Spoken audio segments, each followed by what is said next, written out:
This week, Ukraine signed a deal that could change the global tech race, and you probably didn't even hear about it.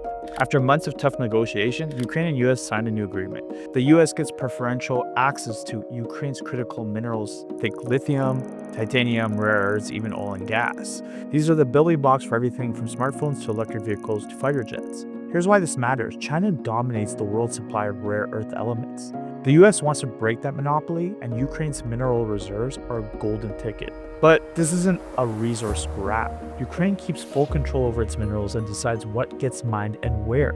There's no debt trap, and profits from new projects will go into a joint fund to help rebuild Ukraine's economy. The US didn't get everything they wanted though.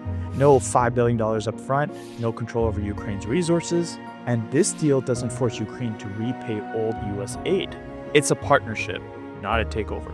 For investors, this is big. It signals new opportunities in energy, mining, and infrastructure, right as the world scrambles for secure, non-Chinese sources of critical minerals. So while the headlines are focused elsewhere, a new resource aligns just far in mainstream Europe. The question is, who's going to profit from the next mineral boom?